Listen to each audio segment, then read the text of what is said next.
माट branch गंग नहर जो कि पीछे काफ़ी दूरी से बहती हुई इस तहसील में प्रवेश करती है और यह महावन तहसील के अलावा माट तहसील से होती हुई आती है, जिसमें आए दिन अज्ञात शवों के मिलने का सिलसिला जारी है। ऐसा ही एक शव माट ब्रांच गंग नहर में बहता हुआ देखा गया, जो कि पीछे से बहता हुआ आ रहा था और कई थानों की सीमाओं को पार करता हुआ यह राया थाने की सीमा से भी गुजरा, परंतु इस शव को किसी के द्वारा नहीं निकाला जा सका। यह शव बहता हुआ आगे की ओर बढ़ गया। समाचार लिखे जाने तक कोई भी थाने की पुलिस द्वारा इस शव को नहीं निकाला जा सका। मथुरा रिफाइनरी द्वारा स्वचालित स्वर्ण जयंती अस्पताल इन दिनों सुर्खियों में है। यहाँ मैनेजमेंट और डॉक्टर व पैरामेडिकल स्टाफ सामने सामने हैं, जिसकी वजह से यहाँ भर्ती मरीजों को अच्छी खासी दिक्कतों का सामना करना पड़ रहा है।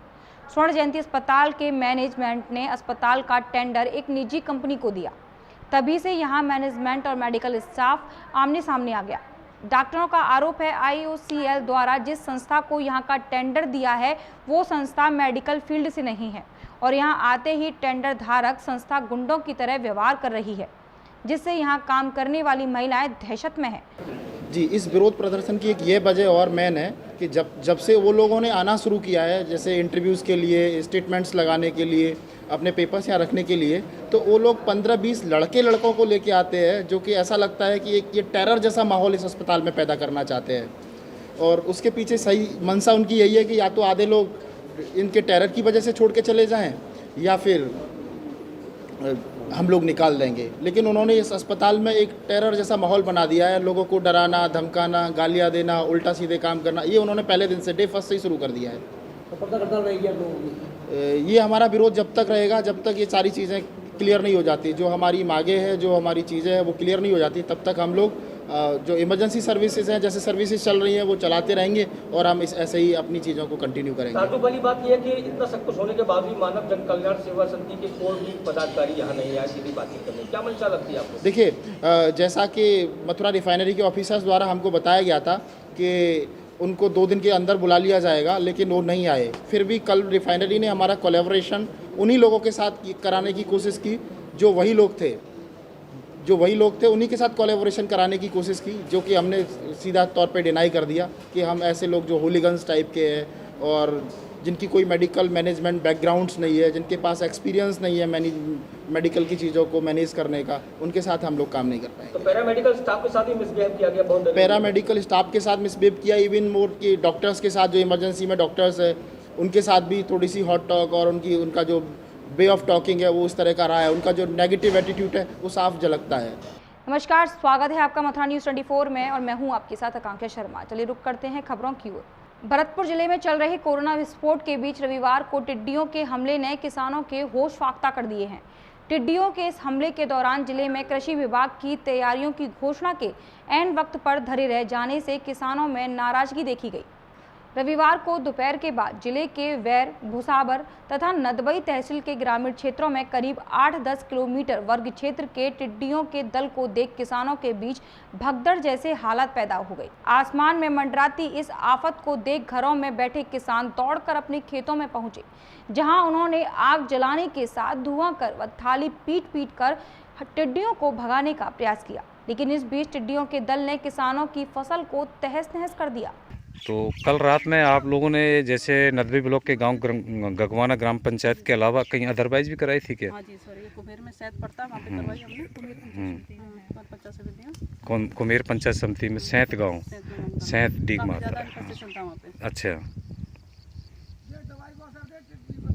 चलिए, बहुत अच्छी है मूवमेंट है आप लोगों की और शायद नाइट में आप लोगों से भी बिल्कुल वो करेंगे। हम लोगों की एक्सपेक्टेशन ये है कि सब लोग मिलजुल के काम किया जाए जी। ये सब चाहे प्रशासन हो, चाहे राजनीति हो, चाहे किसान हो, चाहे विभाग हो, ये ऐसा प्रयास है कि मिलजुल के ही सफल हो पाएगा। वो तो सबको वो करनी पड़ेगी, सहयोग तो सभी का सहयोग बहुत जरूरी है। किसानों को भी जागरूक होना है और उनको भी सहयोग करना है, तभी जा करके हम इसको। चलिए, थैंक यू।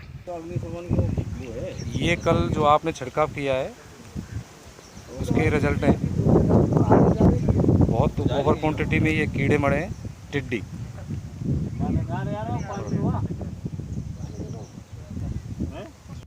छोटे छोटे जीव जैसे सांप है, पक्षी हैं, वो भी इसके पेस्टिसाइड के असर में आए हैं। जो ये दवा का छिड़काव हुआ था टिड्डी दल पर। और एक पक्षी मरे पड़े हैं। इस दवा का असर इतना हुआ है कि साथ में पक्षी भी मरे हुए हैं। तो किसान भाई थोड़ा सा समझदारी से काम लें, इस तरीके से काम ना लें। बिल्कुल मृत है।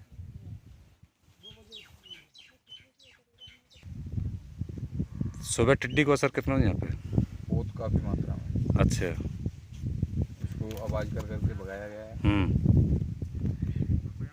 बहुत थाली वाली पीटी थी हैं। और रात में यहाँ स्प्रे भी हुआ है? हाँ, रात में स्प्रे हुआ है इधर। अच्छा। रात को 12 बजे से 2 बजे तक स्प्रे किया गया है। अच्छा। काफ़ी मात्रा में टिड्डी ख़त्म भी हो गई है। बहुत ज़्यादा मात्रा में थी इधर। तो तुम लोगों के खेत हैं यहाँ पे? हाँ, अपना खेत है। कहाँ, यही है ना? ये अपना खेत है। तो इसमें नुकसान है कि इस टाइम? हाँ, नुकसान हुआ है थोड़ा।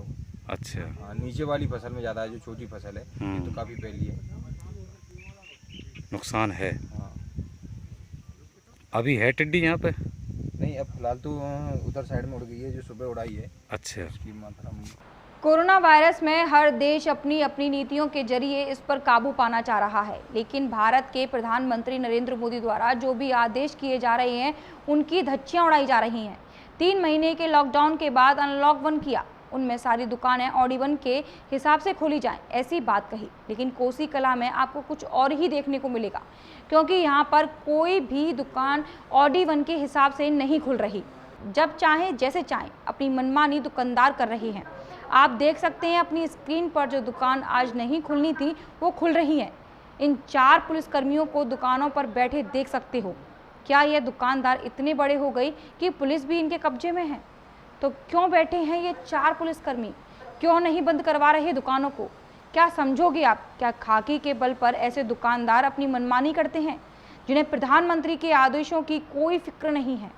भारतीय किसान यूनियन द्वारा सोमवार को केंद्र सरकार द्वारा बनाई जा रही पेट्रोल डीजल की मूल्य वृद्धि के साथ साथ विभिन्न मांगों के संबंध में 11 सूत्रीय मांग पत्र अपना महावन तहसील के तहसीलदार सुभाष चंद्र यादव को सौंपा, जिसमें उनकी प्रमुख मांग थी कि किसानों के लिए डीजल के दाम को बढ़ाना किसानों के लिए मरने के बराबर है।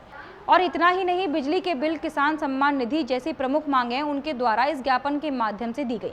इसकी जानकारी देते हुए भारतीय किसान यूनियन के जिला अध्यक्ष राजकुमार तोमर द्वारा बताया गया कि जी बताइए अध्यक्ष जी, आज जो आपने ज्ञापन दिया है किस संबंध में दिया है? देखिए, आज हमारा राष्ट्रीय आह्वान और प्रदेश आह्वान पे जो डीजलों का दाम बढ़ा है और भी यहाँ की जो लोकल समस्या है मथुरा की, उसके लिए हर तहसील मुख्यालय पे हमारा आज प्रदर्शन था। आज हम तहसील महावन पे डॉक्टर संदीप के नेतृत्व में जो तहसील अध्यक्ष हैं सभी लोग एकत्र होकर और जो डीजल के दाम बढ़ाए गए हैं जिससे किसानों को बहुत गहरी मार पड़ेगी, और किसान सम्मान निधि है, ओलावृष्टि है जो कि आज तक कुछ पैसे दिए गए हैं, कुछ नहीं दिए गए हैं, घरेलू कनेक्शन, ट्यूबवेल कनेक्शन है जो कि सब्सिडी को नहीं दिया जा रहा है, ना कनेक्शन किए जा रहे हैं, किसान सम्मान निधि है 50% किसानों को मिल पा रही है, और जो सिंचाई विभाग द्वारा अभी तक नहर रजवाओं में पानी नहीं छोड़ा गया है उसको लेकर, इन सभी मांगों को लेकर ज्ञापन सौंपा गया है।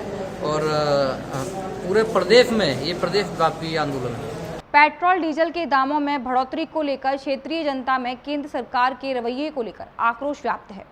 प्रदर्शनकारी ताराचंद्र गोस्वामी ने मंगलवार को रंगजी मंदिर क्षेत्र में स्थानीय लोगों को साथ लेकर लोहे की जंजीरों से मोटरसाइकिल को खींचकर सरकार के खिलाफ आक्रोश व्यक्त किया। प्रदर्शनकारी ताराचंद्र गोस्वामी का कहना था कि एक ओर तो जनता अनलॉक के कारण पहले से ही पूरी तरह त्रस्त है, वहीं दूसरी ओर केंद्र सरकार पेट्रोल और डीजलों के दामों में बढ़ोतरी कर जनता के खून को चूसने का कार्य कर रही है। और यह भी कहा कि या तो सरकार पेट्रोल डीजल के दामों को कम करे, अन्यथा वे क्षेत्रीय जनता को साथ लेकर सड़कों पर उतरकर आंदोलन को बाध्य होंगे। लॉकडाउन लग चुका है, 3 महीने से अधिक समय हो चुका।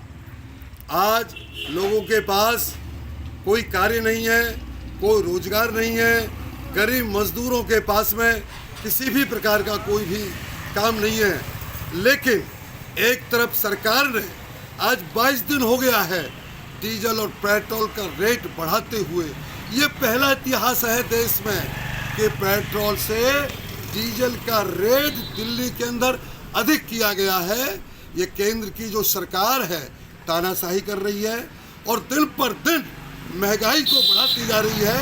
हम आपके चैनल के माध्यम से हम केंद्र की सरकार से मांग करना चाहते हैं पेट्रोल और डीजल को वृद्धि को वापस लिया जाए, नहीं तो हमारा पूरे मथुरा में जनता को लेकर के जगह जगह आंदोलन किया जाएगा। मंगलवार को महावन तहसील के उप जिलाधिकारी कृष्णानंद तिवारी द्वारा बलदेव स्थित सामुदायिक स्वास्थ्य केंद्र का निरीक्षण किया गया। निरीक्षण के दौरान जहां उनके द्वारा हेल्प डेस्क देखी गई, तो वहीं पर आने जाने वालों के चेहरे पर मास्क ना होने को लेकर उन्होंने सामुदायिक स्वास्थ्य केंद्र प्रभारी को हिदायत दी और लोगों को समझाया कि वह सभी मास्क पहनकर यहां पर आएं और हेल्प डेस्क पर सभी अपने नाम दर्ज कराएं, जिससे कि किसी प्रकार की कोई भी स्थिति होती है तो उनसे अवगत किया जा सके। इस दौरान लोगों ने सामुदायिक स्वास्थ्य केंद्र के चिकित्सा प्रभारी से कासिमपुर में निकले पॉजिटिव मरीज के संबंध में जानकारी ली। किसानों की फसलों को नुकसान पहुंचाया जा सकता है। जी, आज सुबह सूचना मिली थी कि तहसील के कुछ 6 गाँव में टिड्डी दल का आक्रमण हुआ है, लेकिन दल वो छोटा है। मेरे द्वारा संबंधित अधिकारियों को निर्देश दिया गया, संबंधित प्रधान को भी निर्देश दिए गए और जिला कृषि अधिकारी से इस संबंध में टीम बनाकर अधिक से अधिक फसल के नुकसान को रोकने का प्रयास किया। कोरोना वायरस में भारत के प्रधानमंत्री नरेंद्र मोदी द्वारा अनलॉक 1 शुरू किया। इस अनलॉक को आज लास्ट दिन है, लेकिन व्यापारी गण अपनी मनमानी करे बिना नहीं मान रहे। जैसा कि इसमें ऑडी 1 के हिसाब से दुकानें खोली जा रही थी, लेकिन कुछ दुकानदार ऐसे हैं जो डेली दुकान खोल रहे हैं। आप देख सकते हो, यह शेरगढ़ रोड मार्ग है।